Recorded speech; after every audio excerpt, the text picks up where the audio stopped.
Olá, olá, olá, cidadãos da Galileia. Sejam muito bem-vindos a mais um episódio do Branding Tudo Podcast. E hoje você vai aprender como a música consegue construir alguns atributos de marca para gerar diferenciação, para gerar conexão emocional com o público. Você vai aprender muito sobre esse universo do Music Branding. Mas antes, se você chegou aqui através do link de um amigo, seja muito bem-vindo. Eu me chamo Galileu Nogueira, tenho mais de 14 anos de experiência e sou fundador da Galileu Branding. Uma consultoria que pode ajudar você a ajudar a sua marca a construir posicionamento, reposicionamento, expressão visual e toda a sua diferenciação para o mercado para tornar a sua marca cada vez mais forte, estabelecida, como também mais humana e mais responsável. Se você acredita que esse é o momento da sua empresa, acesse galileonogueira.com/contato, descreve um pouco do seu desafio que minha equipe vai falar contigo e a gente vai conversar para trabalharmos juntos, fazer um projeto incrível. Se você é um profissional de marketing e branding, quer se especializar justamente para se tornar um expert no assunto, a gente está com a lista de espera do BDP Especialização aberta. É um programa de formação avançada que você vai trabalhar e estudar junto comigo durante 3 meses, numa turma extremamente exclusiva com no máximo 10 alunos, e a gente ainda tem um trabalho de conclusão de curso que vai ser revisado por mim e 2 profissionais de mercado convidados, para dizer se você está no caminho ou não de fazer uma boa estratégia de branding. Coloque seu nome na lista de espera, galileonogueira.com/BDP, escolhe lá BDP Especialização, coloca seu nome que a gente te avisa assim que as matrículas estiverem abertas. E eu não posso esquecer e não posso deixar de agradecer o meu grande patrocinador desse podcast,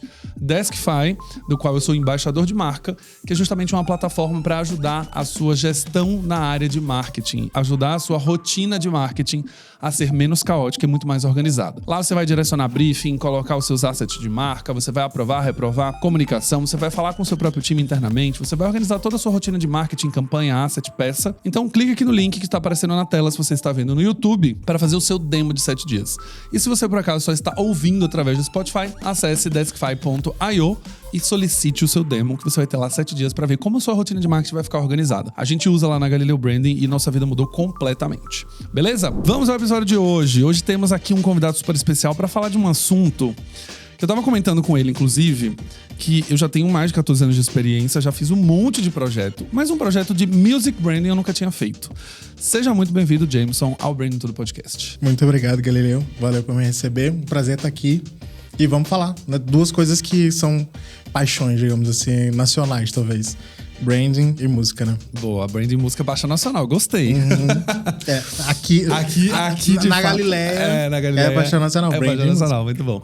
O Jameson é publicitário formado na Universidade Federal do Rio Grande do Norte, nordestinos aqui, no comando, e atua há 12 anos no mercado, já passou por veículo, cliente e agência, atua também como consultor nas áreas de atendimento ou planejamento, e hoje é um graduando em ciência de dados.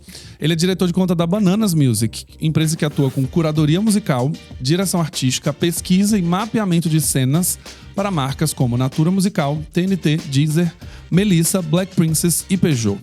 Então aqui a gente tem marcas de peso que usam da estratégia de Music Branding para construção de conexão emocional e toda a diferenciação, mas eu vou deixar o Jameson falar, porque eu não vou ficar explicando aqui, né? Eu quero ter essa aula também. E pra gente começar, eu queria entender um pouco qual é a diferença, e se existe alguma diferença, inclusive, entre Music Branding, Sound Branding, Audio Branding, porque basicamente a gente tem... quando a gente olha as disciplinas de branding, tem vários nomes. Marketing sensorial, marketing olfativo, tem marketing sonoro, e aí confunde marketing com branding, uma confusão. Mas me explica, o que é o Music Branding nessa história e qual é a diferença que ele tem entre áudio, sound e todas essas nomenclaturas? Não, perfeito. Eu vou então dar uma resposta curta e rápida, e aí depois a gente tem essa conversa, essa questão. Sound branding ou audio branding é algo que já está muito mais estabelecido, já é muito mais antigo, né? Que é o Plim Plim da Globo, é o Tudum da Netflix. Vai muito para esse lugar de assinaturas sonoras e é um trabalho muito feito por produtoras de áudio. O Music Branding já é uma disciplina bem mais nova. Se a gente olhar para o recorte do Brasil, as empresas mais antigas que fazem isso não chegaram a 20 anos, então a gente não tem 2 décadas da disciplina aqui no Brasil, né?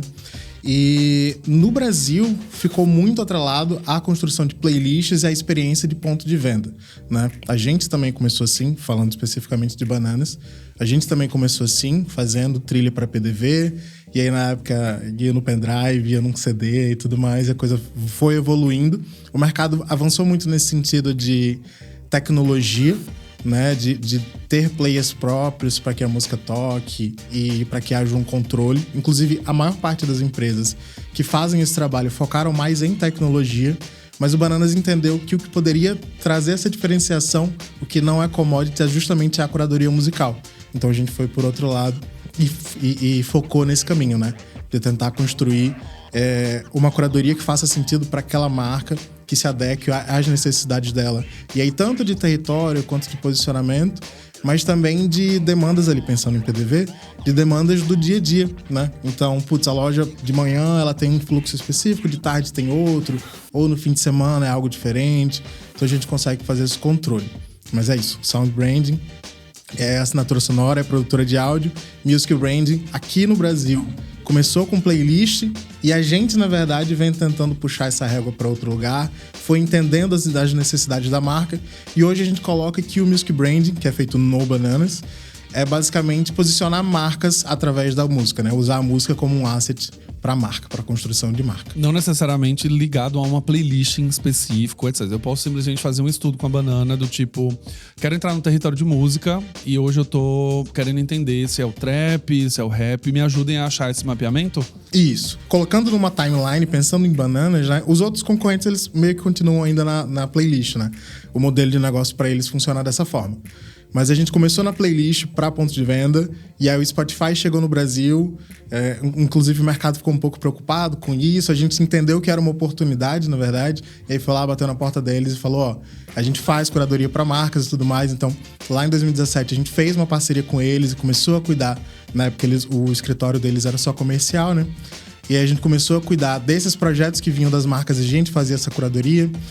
Um pouco depois a gente entendeu que, pra gente fazer uma boa curadoria, a gente tem que entender dessas cenas, a gente tem que entender desses mercados. A gente já tem esses dados aqui e esses dados estão se tornando cada vez mais valiosos porque as marcas estão querendo cada vez mais usar da música de maneira mais assertiva e mais genuína, né? Porque, enfim, a música na publicidade, ela já está estabelecida há muito tempo. Mas como usar esses territórios, como usar esses gêneros, esses espaços a partir, de fato, de um posicionamento genuíno. E aí a gente entendeu que esses mapeamentos, que essas cenas, também poderiam ser um produto. E aí hoje, né, de alguns anos para cá, a gente tem também os festivais e os eventos como um momento muito importante para as marcas, né? Muito importante para a presença delas, seja para se posicionarem, seja para não... Eu já ouvi muito isso. Putz, por que você tá no festival tal? Eu tô pro meu concorrente não estar, né? Então, a coisa aconteceu, ela tá estabelecida, as marcas têm que responder, e aí muitas vezes essa resposta é justamente, putz, eu tô lá pro meu concorrente não estar, e aí o que a gente faz é ajudar as marcas a estarem de maneira estabelecida. Por isso, quando o festival começou a ser uma coisa tão grande quanto é agora, né? Tão capilarizada, de janeiro a janeiro, no Brasil inteiro, a gente também fez mais um movimento e trouxe o Mapa dos Festivais, que é uma empresa que faz parte do grupo do Bananas, que é basicamente uma plataforma onde a gente mapeia esses eventos e eles estão disponíveis como uma espécie de repositório, como um Google dos festivais dentro do nosso site, mas ele também é uma plataforma de conteúdo e para juntar essa comunidade de apaixonados por festivais nas redes sociais, aí tem mail, enfim, a gente tem um produto, né, e uma possibilidade para o fã do festival acompanhar tudo que está acontecendo e conhecer o Brasil e viajar o Brasil através de festivais para seguir o seu artista preferido ou para encontrar um festival com um conceito que ele acha legal. E também tem o produto para as marcas que tá aqui, esses são os festivais, eles acontecem nesse período, e aí a gente junta essas informações, Bananas e Mapa, e a gente consegue entregar uma solução que vai desde o mapeamento até uma entrega de mídia, de fato, para facilitar para que a marca possa falar, né, do festival, porque de repente ela passou o ano inteiro sem falar de música e aí chega o momento ela fechou só uma cota de patrocínio ali. Isso, e aí a gente tem o Mapa dos Festivais como uma plataforma que vai endossar esse discurso dela justamente a partir desses conteúdos que são parceria. No final a gente tem um racional na escolha, né? De você de fato estar ali porque faz um sentido para aquela marca estar ali, não só para o seu concorrente não estar, porque acho que isso faz parte também. Em um dado momento você fala, é um grande festival, se eu não pegar o patrocínio aqui, ele pega e eu perco venda, né? Estamos olhando para negócio. Claro. Mas você também pode ter um pouco mais de racionalidade. Então o que eu vou fazer lá naquele lugar? Não é simplesmente fazer um stand qualquer ou fazer qualquer tipo de ação, mas pensar intencionalmente como que a gente constrói. Uhum. E aí, só pra pontuar, fala. E a gente tem cada vez mais grupos, né? As empresas estão se juntando em grupos, e aí às vezes tem uma empresa do grupo que poderia fazer muito mais sentido naquele patrocínio, naquele festival, mas acaba indo pra outra, porque ali no dia a dia o time de trade conseguiu fechar aqui, o time de patrocínio conseguiu fechar ali, e as marcas não necessariamente estão se conversando tão bem. Então, uma coisa também que a gente costuma fazer e que acaba sendo muito valiosa para esses grupos é tentar entender e definir, como é que a gente não canibaliza as oportunidades dentro de casa, sabe? E aí, numa dessa, você consegue contar histórias mais legais e não ficar só nessa preocupação do, putz, o meu concorrente está lá, eu tenho que colocar alguém. Mas quem você coloca vai fazer muita diferença e no final vai tudo pro mesmo lugar, né? A construção, ela volta para o dinheiro volta para a mesma casa, principalmente quando é uma empresa com um grupo, né, de marcas. Mas eu acho que faz muito sentido até para quem tá no festival também. Algumas marcas que você vê que tem uma relação com a música e faz sentido. Você pega uma Bex, por exemplo, que tá sempre em festival de música eletrônica, super bem posicionada. Isso. Que quando você vê uma Budweiser, você fica assim, mas por que a Budweiser tá aqui, né? Não faz muito sentido. Ela tá muito ligada com o esporte, ligada com toda essa cultura que a gente tem hoje do basquete, por exemplo, essa cultura um pouco mais americana. Então, acho que faz sentido também a gente olhar por esse aspecto de entender quais marcas elas poderiam estar ali trabalhando da melhor maneira. Só que eu fiquei curioso, pensando em metodologias e processos, porque, né, eu trabalho como consultoria também, então, no final das contas, a gente tem sempre esse método para desenvolver e chegar nesse lugar. Eu fiquei curioso para saber como que é esse processo de construir. Porque quando você fala, né, que começou com playlist, o meu primeiro pensamento, ele vem lá atrás, que é quando você entra numa loja, tá tocando uma música lá, e algumas vezes você tem uma loja falando lá, você está ouvindo a rádio? Tarará. Ou, por exemplo, a Farm, que tem a Rádio Farm também, que você fica ouvindo lá. E eu lembro que na época que eu conheci a Rádio Farm, era super elogiada, assim. Nossa, é uma super curadoria, é muito legal de ouvir, é muito gostoso. Mas como que a gente faz, então? Eu cheguei hoje na Bananas, falei, eu quero fazer o Music Branding do Branding Tudo Podcast, dessa marca aqui que precisa ser construída. Como que funciona esse fluxo? Eu te dou um briefing, você senta comigo, você tem que olhar o meu brand book e entender o que é minha marca primeiro, para depois começar a pensar nisso. A gente tem uma metodologia que iniciou junto lá com o PDV e tudo mais. E nesse processo, a gente inclusive construiu o que a gente entende como 4 níveis de envolvimento de uma marca com música. E o primeiro passo é justamente entender em que lugar desses 4 níveis a marca está. No primeiro nível, a gente tem a música como um ponto de partida. Então, é uma música de fundo lá na loja ou uma playlist numa plataforma de streaming. Mas é algo muito incipiente ainda e até quase inconsciente. Porque, né, imagina uma loja sem música, isso não vai acontecer. Tá estabelecido que precisa ter música. E aí pode ter qualquer música lá ou pode ter uma música que já direciona um pouco. Então, esse é o ponto de partida, é o primeiro nível. No segundo nível, você tem a música como relacionamento. Então, você já tem um pouco mais de consciência, você já tem música em mais pontos de contato com o cliente, você tem uma ação pontual de, vamos trazer um artista aqui para fazer alguma coisa na loja, vamos trazer um artista para fazer um post numa rede social. A partir daí, você já está se relacionando um pouco mais com o mercado. Trazer um artista para assinar uma campanha, pode ser também. Num terceiro nível, você tem a música como posicionamento. Então, você começa a fazer parte de movimentos que já estão estabelecidos dentro da cultura da música, né? Então, você vai patrocinar festivais, e aí você deu o exemplo da Bex, né? Nesse caso, eles buscam patrocinar festivais de música eletrônica.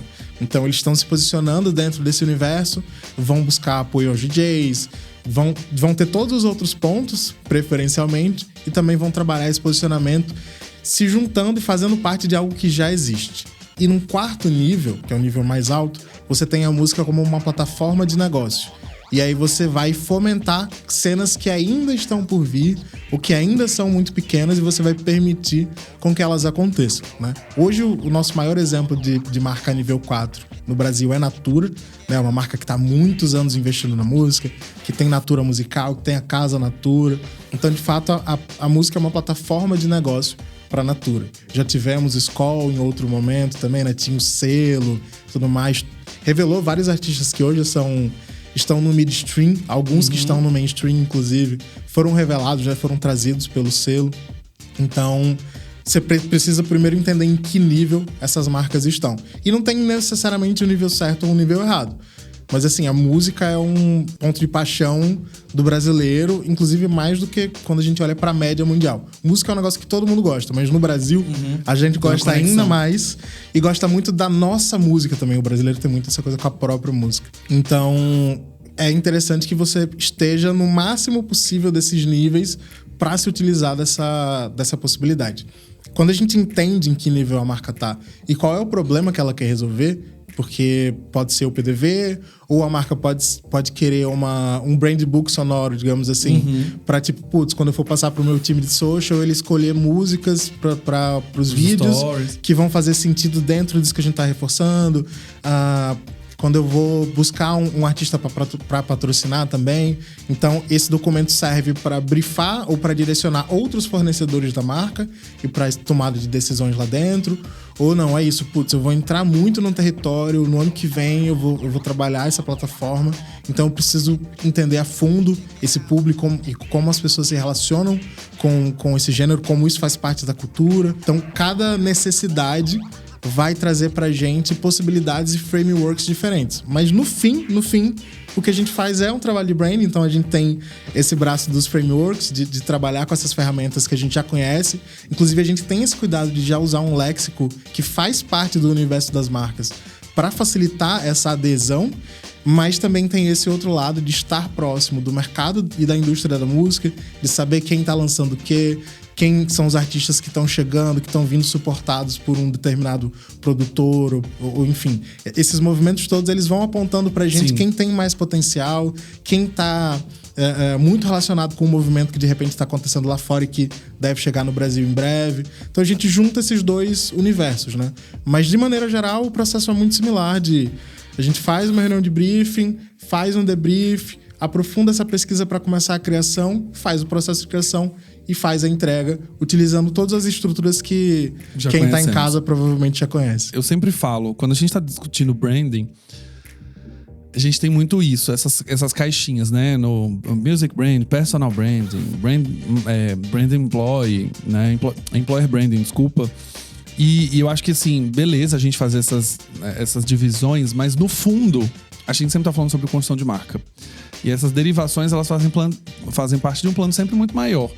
Eu até teve uma conversa sobre employer branding recentemente, que eu participei de um podcast que eu falei, eu não sou muito a favor de você ter uma área de cuidados de employer branding. No final das contas é branding e como a marca se relaciona com colaboradores. Assim como você tem que tomar o cuidado como ela se relaciona com o consumidor final, com a imprensa, com o governo, com o investidor. São só públicos que mudam, mas no final a construção de marca é a mesma, né? Então a gente só faz isso para organizar na nossa cabeça dentro do mercado, mas no final a gente está construindo marca. E eu acho que olhar para a metodologia e o léxico, principalmente de ser muito claro, faz com que a gente também ajude a democratizar o acesso a esse tipo de disciplina, porque acaba que, de novo, a gente já tem branding que está sendo ensinado ainda. E aí agora tem que ensinar mais uma outra camada, que é um pouco mais profunda para as empresas. Então, que ótimo saber que vocês usam também essa mesma plataforma, digamos assim, de marca, que basicamente serve para tudo, né? É uma resposta ao mercado natural A gente tem, né, se especializado cada vez mais, a gente enquanto mercado, enquanto, né, a comunicação vai sofisticando, os canais vão sofisticando, então a gente tem que ter uma resposta.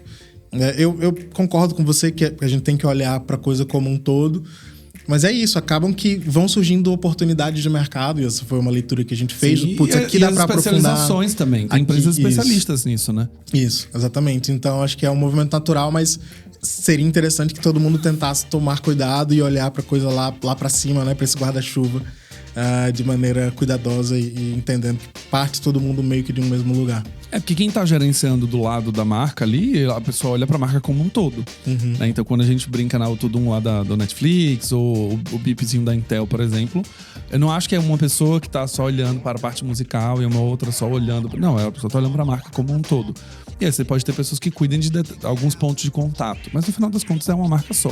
Né? E acho que essa divisão é muito mais pra nós que trabalhamos do que pra fora. Pra fora o consumidor acha que é tudo uma coisa só. Não, a curadoria, a playlist, o que seja, é tudo vindo de uma marca só. E aí, Jameson, eu fiquei pensando quando a gente tava falando dessa pauta. Primeiro ponto, quando a gente fala de construção de branding, os clientes procuram e falam, mas qual que é o benefício de ter branding? Né? Qual é o benefício de fazer? Aí quando a gente faz pesquisa, qual é o benefício de fazer pesquisa? Qual é o benefício de posicionar uma marca? Qual é o benefício de criar uma expressão visual? E aí eu queria entender, pra quem tá ouvindo principalmente aqui, e eu tô fazendo perguntas, gente, como se eu não soubesse de nada mesmo, tá? Tô aqui pra gente ouvir exatamente como funciona.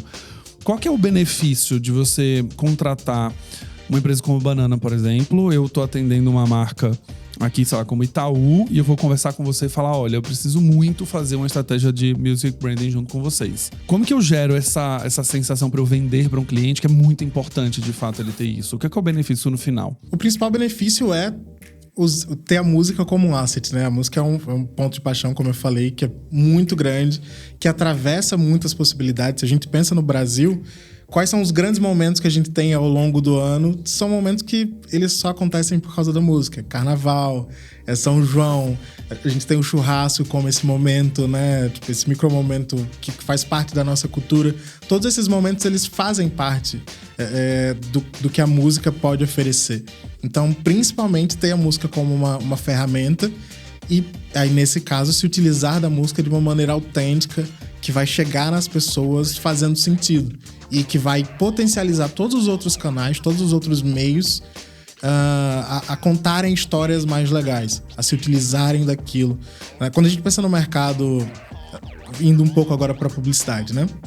A escolha da música sempre foi algo muito importante para o criativo, né? Tipo assim, faz parte do processo de criação dele. Muitas campanhas são baseadas na música que foi estabelecida, que foi escolhida e tudo mais. Então, assim, é algo que já estava acontecendo, mas aí você tem que contar com um criativo que entenda de música ou que tem um insight a partir daquilo e ele vai contar uma história legal com aquela música, né? Inclusive, tem as pessoas pesquisando sobre a música do comercial. Eu já vi muito isso, né? A música do comercial da Dove. Sim. As pessoas tentando descobrir que música é. Às vezes é uma música que foi criada pro comercial, mas às vezes é uma música que já é conhecida também, né? Total.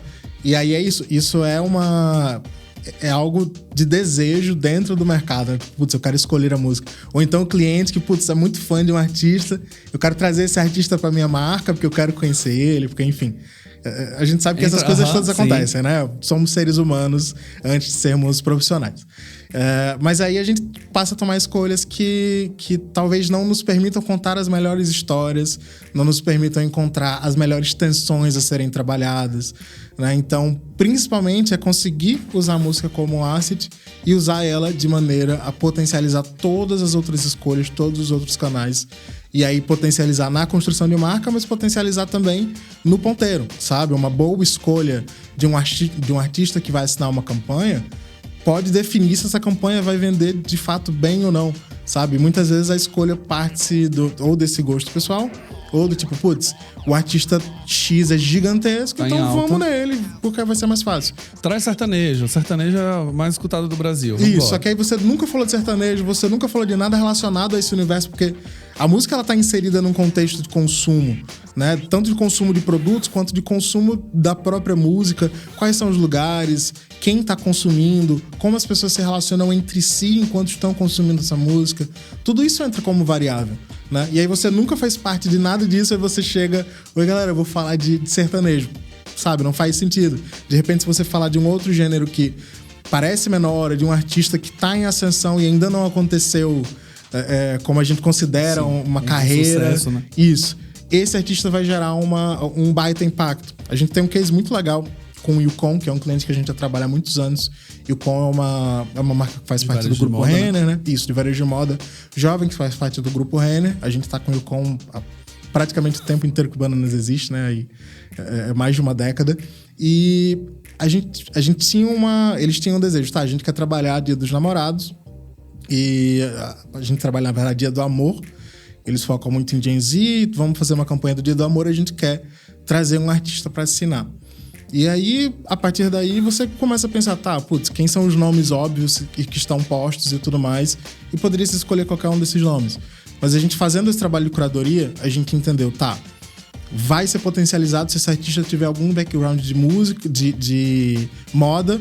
Porque sim, nem toda marca de moda trabalha moda como um território, mas o Yukon trabalha com muita força. Yukon tinha canais de interesse específicos, então TikTok era um canal de interesse muito grande para a marca. Então tem que ser um artista que também já tenha uma base por lá.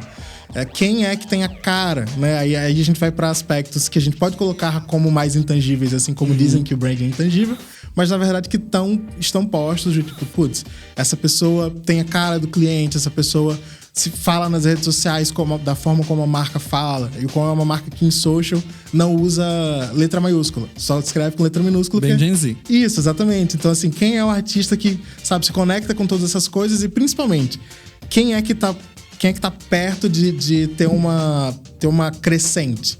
E aí a gente chegou na Clarissa, que inclusive se lançou como artista de música, mas antes era uma criadora de conteúdo de moda, Clapivara. E aí a gente, a partir daí, desenvolveu, junto com a Paim, que é um outro aspecto, a gente não é concorrente, a gente não quer tirar do criativo a escolha dele da música. A gente quer ajudar ele a escolher uma música melhor. E do mesmo jeito que tem uma empresa de pesquisa que vai ajudar num planejamento, a gente vai ajudar nessa construção colaborando. A gente começou a colaborar com a Paim para desenhar essa campanha, e a partir daí veio: vamos co-criar um clipe, vamos lançar uma música da Clarissa como uma música de carreira dela, mas que o ponto de partida dessa música vai ser uma ação no Twitter da marca, onde a gente vai buscar histórias de amor dos clientes, e aí ela vai se inspirar nessas histórias de amor e vai construir a música, mas de fato sendo uma música de carreira. Então a gente fez a música, fez o clipe, lançou a música, fez uma lista de achadinhos, escolhas dela no site, sabe? Fez a coisa realmente olhando pro todo, e a partir daí a gente conseguiu, inclusive, ter uma campanha que foi o recorde de vendas em um dia para a marca dentro do e-commerce, dentro de qualquer outra data. A gente conseguiu 70% do valor investido na ação inteira só de mídia espontânea. Então, assim, aconteceu, sabe? Virou conversa, gerou esse engajamento. E é isso, era uma artista que talvez não estivesse no radar de outras pessoas que estavam, vamos olhar, sei lá, escolher Vamos escolher a óbvia, Ana Castela. Isso, Ana Castela, exatamente, sabe? Então, vamos procurar algum outro artista aqui, a gente encontrou e foi um baita sucesso. Legal. Construiu uma experiência muito legal, que começou ali no Galera Mandem Suas Histórias de Amor e terminou com um show dela pros fãs, pros clientes mais fiéis da marca, a partir do CRM da marca. A gente fez um show em loja com clientes convidados, sabe? Massa. E aí isso foi pra social também. Enfim, é isso. Dá pra construir a coisa de maneira complexa e sofisticada, sem necessariamente esperar que o artista seja um canhão de mídia. A Clarissa até era uma artista bem grande, no TikTok principalmente. Mas esse não era o ponto. Não era uma plataforma de mídia, sabe? A gente usa a arte de quem tá sendo escolhido ali junto com essa plataforma de mídia, e não só o canal. Porque o canal, pelo canal, coloca dinheiro sabe? E vai faz funcionar. Patrocinado, traz alguém com números grandes, big numbers, e vambora. Vai funcionar. Né? Mas não vai contar uma história. Não vai contar uma história. Eu acho que esse é o grande pulo do gato aqui. Quando a gente fala principalmente de música, é o cenário que, pelo menos, que eu observo aqui do lado de consultoria principalmente, é esse. Quem são os grandes nomes, quem são os nomes que estão em ascensão, mas não necessariamente ascensão que a pessoa ela é desconhecida, não. É uma ascensão, é uma Ana Castela que tá começando a quebrar recorde, então aí você já começa a chamar, mas já é alguém muito grande, principalmente. Não é que ela é uma pessoa muito pequena e depois cresceu muito. E aí as marcas vão no caminho confortável, que é, se eu colocar a Isa, dificilmente vai dar errado, porque a Isa é a Isa, cara. A Isa vai funcionar sempre. Mas acho que a questão aqui a Isa é a melhor pessoa para estar aqui, para construir o que eu preciso como marca ou não. Não é se ela é grande ou pequena, não é. E acho que isso passa um pouco por todos os porta-vozes de marca, garoto propaganda, a gente sempre entra no mesmo lugar. Né? A gente teve recentemente uma discussão com um prospect que a gente estava conversando, que ele falou, quero trazer o Rodrigo Hilbert. Eu falei, cara, mas por que o Rodrigo Hilbert? Assim, qual parâmetro você usou para chegar nessa pessoa? E aí ficou meio assim, eu falei, bom, então você não tem um parâmetro, serve todo mundo. Pode ser Anitta, pode ser Hilbert, pode ser Ana Maria Braga, pode ser qualquer pessoa, porque eles são grandes, têm fama, tem canal de mídia, um dá na TV aberta, a outra tem 30 milhões de seguidores, e aí, né? Como que a gente funciona? E aí o cliente ficou pensando que parâmetros seriam esses que ele precisava ter. Eu acho que pra música deve seguir o mesmo lugar, né? Total. E eu acho que um ponto importante que talvez diferencie um pouco a música, o artista de música de outros artistas, é que justamente, de novo, a forma com que as pessoas se relacionam com um personagem, às vezes, um personagem icônico, Carminha é um pai da personagem, talvez se torne um fenômeno cultural de fato, mas a música ela é em si um fenômeno cultural. Sim. Então fica muito mais difícil separar aquela discussão de separar o artista da obra. E aí, às vezes, a obra tá jogando totalmente contra a tua campanha, sabe? Você escolhe porque é artista. Então, assim, eu acho que o cuidado na escolha de um artista de música tem que ser ainda maior. Às vezes é melhor até não usar isso, sabe? Vai pra outro lugar, vai pra um criador de conteúdo, vai pra alguém da TV, do teatro, do cinema.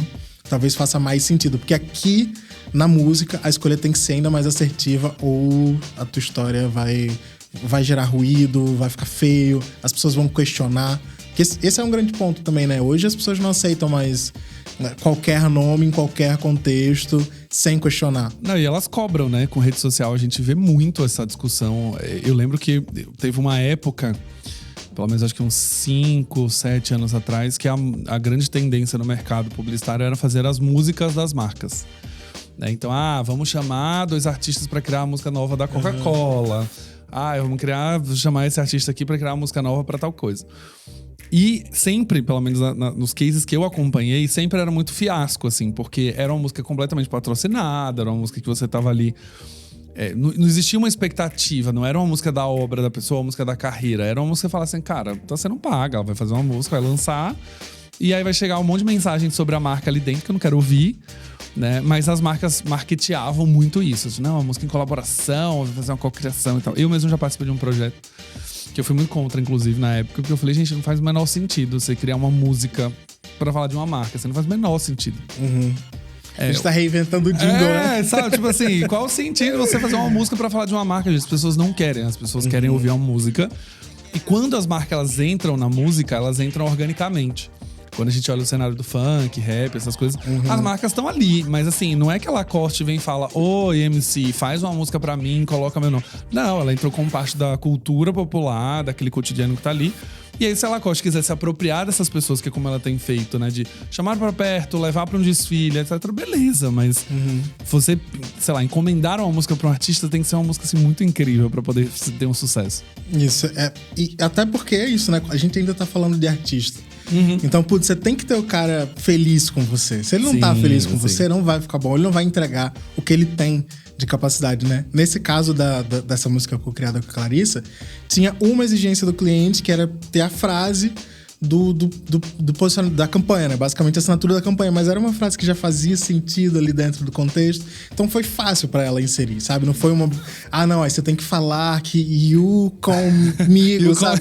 Não sei, qualquer coisa assim, porque às vezes as exigências são essas, né? Sim. É meio aleatório. Tem que falar you comigo é ótimo, né? Sabe? E assim... Às vezes acontece, a gente sabe que acontece muita coisa por aí. Gente, o mercado. Tem horas que o capitalismo vence. Eu sempre falo isso, tem horas que o capitalismo vence. A gente, muitas vezes, nem sabe de onde essas decisões vêm e, por mais que pareçam aleatórias e arbitrárias, não são. A gente sabe que no fim das contas, a gente tem que atender a expectativas e tem que responder, né? Acaba sendo muito fácil também ir para esses artistas, mesmo sabendo que, o retorno talvez não seja tão bom quali, mas quanti, o número vai ficar legal no relatório, vai ter, sabe, muito engajamento. A gente não olha aqui pros sentimentos e vai na fé no que a gente conseguiu alcançar e aí respondeu, atendeu a expectativa dessa caixinha que a gente tem que preencher aqui. Essa caixinha tá preenchida, tá resolvido. Vou olhar para outro problema, porque a gente sabe também que são muitos, né? Não faltam. Time de marketing, sinta-se abraçado nesse momento, que a gente entende vocês. Eu sempre falo em palestra, quando eu vou fazer qualquer tipo... Na verdade, assim, quando eu vou fazer qualquer tipo de comentário ou crítica sobre alguma ação, etc., eu sempre penso empaticamente, tipo, cara... Eu já estive nessa cadeira. O que chega de decisão de cima pra baixo, decisão sem pé nem cabeça, que ali, como um CLT que você tá trabalhando, você precisa cumprir, não tem muito o que fazer, né? Então, eu não julgo. O que eu faço é apontar caminhos e oportunidades que podiam ter sido melhor absorvidas, ou melhor feitas, ou melhores escolhas. Mas eu costumo dizer em aula, principalmente, né? Toda escolha, ela foi uma decisão racional. Alguém escolheu aquele artista, alguém aprovou, alguém assinou, alguém pagou.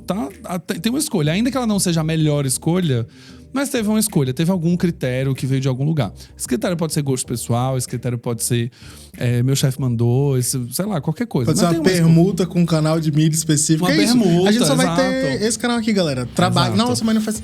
Só tem isso aqui. Tá resolvido. Foi resolvido lá em cima. Vamos fazer. Aí o que a gente pode fazer desse limão, de fato, a limonada mais gostosa que a gente puder. Eu acho que tem um lugar muito voltado a pensar muito nisso, do tipo, tá bom, então a gente vai fazer com esse artista, o que a gente pode fazer com ele que constrói porque a gente precisa, e não simplesmente fazer qualquer coisa só porque ele tá na permuta aqui, que, sei lá, o meu chefe conseguiu. Total. Então acho que aqui tem um lugar muito bom. Bom, estamos encerrando. E aí eu tenho minha última pergunta, que é a pergunta do milhão. Você já respondeu ela, mas eu quero enfatizar um pouco sobre isso, que é, existe algum tipo de mensuração desses resultados? Aí você trouxe aqui o case da Yukon, acho que mostra muito, que é não necessariamente você vai olhar para o music branding em si, mas você vai olhar para o que você faz com ele, né? No final das contas, então, a plataforma de música é que vai ter o resultado, aquela ação promocional, aquela campanha. Vocês fazem algum tipo de pesquisa para entender, por exemplo, de uma playlist que gera conexão, não gera? Como que vocês ajustam rota? Sei lá, em algum momento vocês fizeram um plano, a marca pediu para se tornar mais próxima do trap e aí não colou, sei lá, o pessoal do trap não entrou nessa vibe e vocês têm que mudar a rota. Como que vocês trabalham nesses processos? Começando do final, nunca aconteceu isso, né? Às vezes a marca não necessariamente está afim de entrar num território, mas sempre que a gente apontou, a coisa aconteceu, porque é parte de muita pesquisa. Parte de um estudo prévio, né? E se a coisa foi feita de maneira genuína e cuidadosa, e dá pra entrar. Todo mundo tá... Hoje em dia as pessoas já não têm mais essa barreira com marca. As pessoas ficam felizes. Putz, tal artista que é pequeno... Tá com a marca, putz, isso é muito legal, sabe? Há alguns anos era tipo, putz, o cara se vendeu. Hoje em dia não, hoje em dia as pessoas querem estar com as marcas, sabe? Então, não necessariamente isso aconteceu. Olhando para PDV e para playlists em plataformas de streaming, a gente tem um pouco mais de limitações. O próprio Spotify tem um serviço como esse, chama Soundtrack Your Brand, mas ele não oferece no Brasil, oferece na Europa e na América do Norte. E ele fez algumas pesquisas que apontaram justamente como não ter música reduzia as vendas em 4%, ter qualquer música aumentava a partir desse 0 em 4%, e ter uma música que faz sentido para a marca, aí vai para 9%, 10%, sabe? Legal. Também trabalharam com o desejo das pessoas. Tipo, putz, você gostaria de comprar mais de uma marca que usa música a partir de algo que faz sentido para ela? As pessoas são mais positivas, né? Mais de 50% das pessoas falavam que sim, eu tendo a gastar mais para uma marca que usa uma música que faz sentido para ela, eu tendo a passar mais tempo num ponto de venda que tem uma música agradável, que faz sentido com aquela experiência da marca. Então tem parâmetros, essas pesquisas já foram feitas. Quando a gente pensa em plataformas de streaming, elas são muito herméticas, então a gente não tem necessariamente esses dados, eles são dos artistas, alguns, né, os artistas têm, mas as marcas não têm. E aí o que a gente consegue fazer é medir de fora para dentro. Então, até porque esse trabalho geralmente ele é de fora para dentro, né? Você tem que divulgar a sua playlist. A playlist acaba sendo inclusive uma possibilidade, pensando naqueles 4 níveis, quando a gente tá pensando no primeiro ou no segundo nível, que a marca tá basicamente trabalhando com playlist e tudo mais, acaba sendo um motivo, né? Uma desculpa para falar de música dentro de seus canais, para gerar alguma conversa. Enfim, é algo mais embrionário e vai servir muito como pano de fundo para ajudar o time a completar ali o seu calendário, seu planejamento e tudo mais. Então, nesse caso, a gente está empurrando pessoas de fora para dentro. A gente consegue medir através da parametrização padrão do mercado e tentar ver onde é que isso está convertendo, como é que está acontecendo. Playlist que são seguidor, né, clicou no link, leu o QR Code, de quem leu e clicou, quantos estão seguindo a playlist de fato, como é que está performando essa playlist. Os números não são muito grandes, né? A gente tem principalmente para players da música, e sim, né? A gente já trabalhou a gente trabalha com os canais pagos da Globo, então o Multishow, que é uma plataforma também de música, tem uma audiência bem expressiva nos streamings. Deezer também, a gente já fez alguns trabalhos para Deezer dentro de playlists editoriais e também dentro de ajudar o time de curadoria a entender um pouco desses movimentos, fez algum desses mapeamentos, né? Então, a partir daí a gente consegue ter números mais expressivos. Mas, no geral, é muito mais para você conseguir falar de música do lado de fora, e você tem a plataforma ali como um repositório, do que necessariamente para você conseguir criar uma grande audiência ali. E aí, quando a gente vai para mapeamento de cenas, vai para patrocínio de festivais, vai para ações de venda, campanhas, aí a gente tem as ferramentas de sempre. De cada uma, né? Do próprio festival, o próprio da campanha, o vídeo, a viralização, o número de views alcançados e tal. Como você falou, a música ela tá ali como complemento, ela não tá isolada. Então a gente mede a ação como um todo. Né? Boa, você trouxe um ponto aqui que é legal a gente ressaltar, que... como você falou, você mapeia a cena e você sabe exatamente o que está acontecendo, você vai recomendar para uma marca.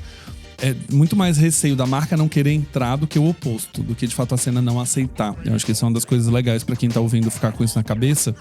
A gente teve um caso, por exemplo, com Lacoste, pelo menos uns 3, 4 anos atrás, que a Lacoste, ela de fato não entendia esse movimento aqui no Brasil, quanto o trap usava bastante da marca, o funk, e era associado a um público um pouco mais periférico, principalmente. Ela sofreu muito nesse aspecto quando ela começou a, de fato, renegar essa cena. E ela foi esperta o suficiente depois de alguns anos de falar, opa, peraí, deixa eu ver como que eu faço então o jeito Lacoste de se apropriar dessa cena, sem necessariamente eu beber de toda a cena em específico, né? Eles foram lá e falaram, bom, vamos trazer essas 2, 3 pessoas pra cá, vamos levar para um desfile na Europa, vamos talvez criar uma loja que use uma expressão ali como as pessoas nos referem, vamos ter um pouco mais de ação ali próximo, mas eles não entraram a fundo para se tornarem a marca do trap brasileiro. Mas ao mesmo tempo também não renegou, né?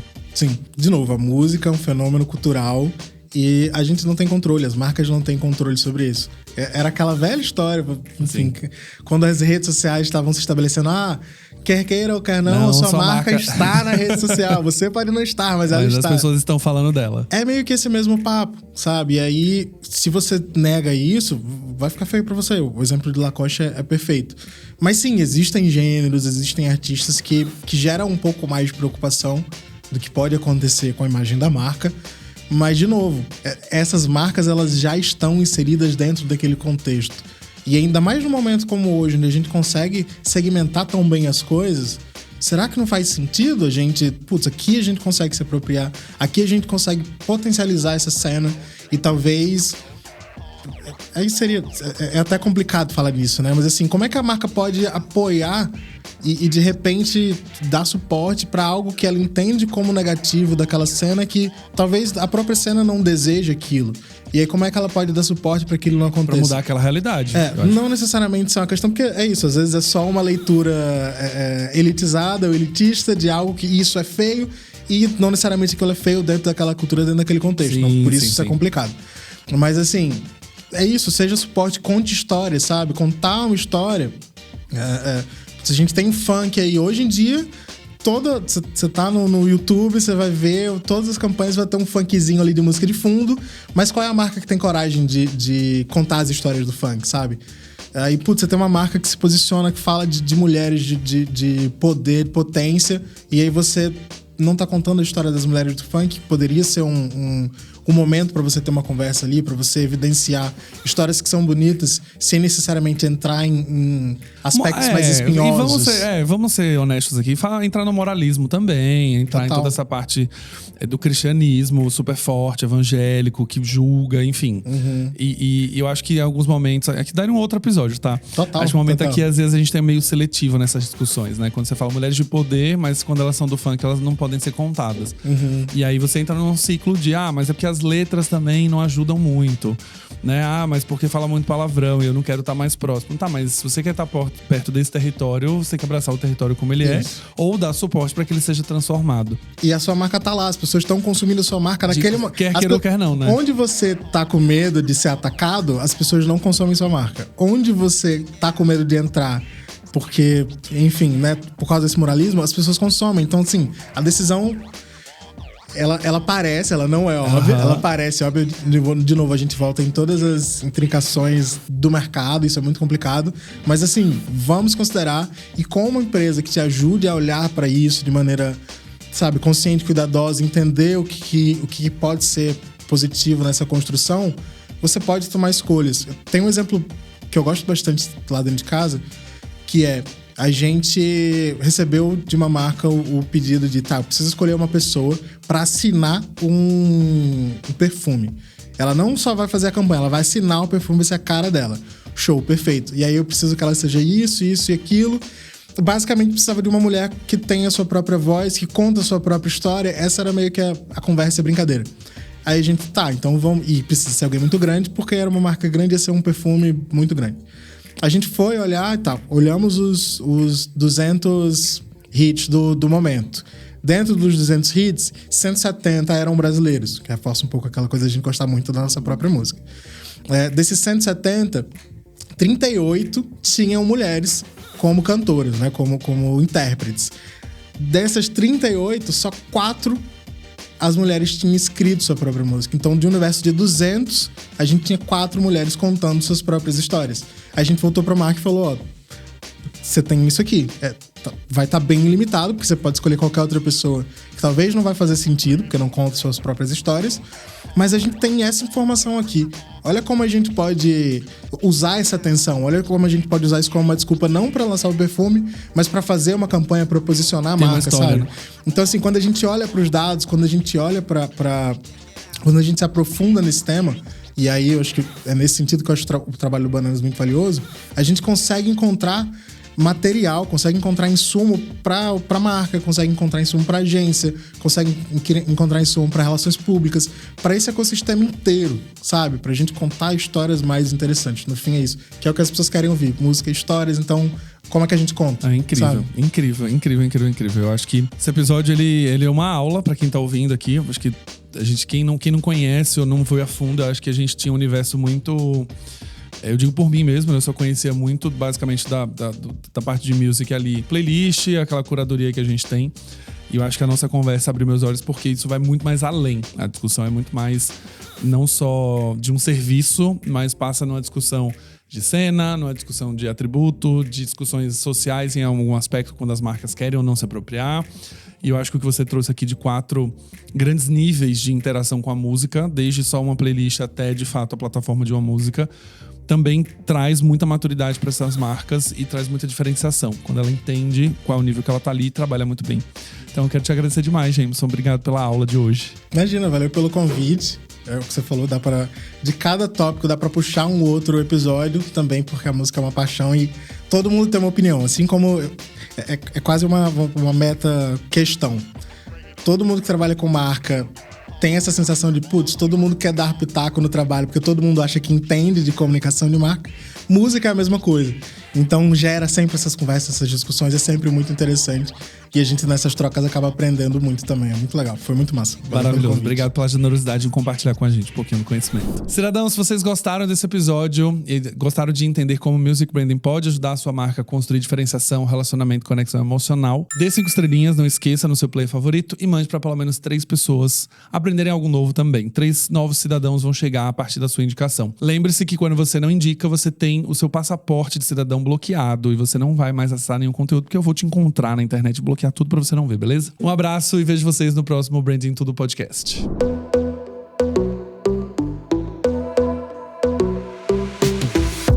E esse foi mais um episódio do Branding Tudo, o seu podcast de branding. Não esqueça de me seguir nas redes sociais, @Galileu Nogueira, pra ficar por dentro de tudo que acontece no mundo do branding.